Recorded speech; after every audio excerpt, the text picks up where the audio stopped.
Howdy guys, wanted to do a video on the perform service message that Ram lights up in their trucks. I think it has like 67,000 miles. I get a lot of questions. I get phone calls. Hey Paul, what should I do? Is my truck in limp? Is it going to go in limp mode or what? Guys, it's just a timer, and it's an important timer. A lot of people have neglected to change it. So what it boils down to, what Ram wants you to do is take your e-jar cooler and have it serviced, and what that means is soak it in some solvent, have it sit there for a little while, and then like clean it up, right? And then change out your CCV filter. That's what it really boils down to. You know, they say service e-jar valve. What are you going to dismantle the thing? You could, you know, take a brush to kind of clean it up. What I tell everybody, and I always did, work your truck. That's why it's a diesel, and that's why you bought it. You should never buy a truck just to haul your boat around, especially with the emissions needing so much heat to stay clean. You probably shouldn't drive around your truck empty for too long. I'll do a video. I could do more videos. Let me know in the comment section about it. I've done numerous videos about that. But what I advise you to do at that mileage is obviously reset it. You just Google it. It'll show you how to reset it. But more importantly, change out that CCV filter, guys. It's a simple swap. It's right under there. It might look like you're disassembling the engine or something, like pulling the valve cover off. There's a cover on your valve cover that covers the filter. So pull that first cover off up top. It's really simple, and then you'll find the filter in there. Just kind of wiggle it out. There's not a whole lot of wiggling or prying. You just kind of pull it up.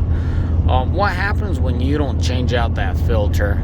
Because it filters the crank, what CCV stands for is crank ventilation. I don't know what the other V is, but vapors probably. But it cleans out the air, and that air gets sucked into your turbo. So the blow-by from your piston rings is your crankcase pressure, and it goes up in the head, and it gets sucked into your turbo. Your turbo gets plugged up and gunked up with oil. That's what happens when you don't service your filter in time, on time, and properly. I would not advise you to go with aftermarket. Stick to OEM.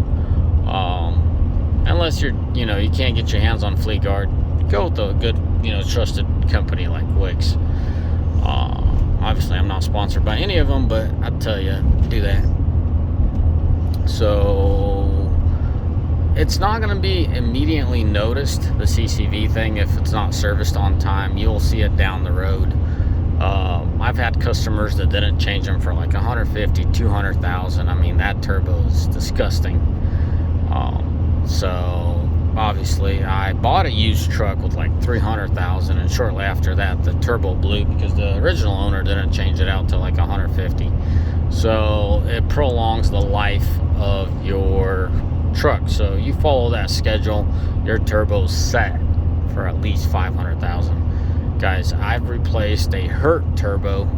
I have a video go on my channel, you'll see it, at like it wasn't 700, guys, I'm lying to you. I think it was 400,000, but it was hurt.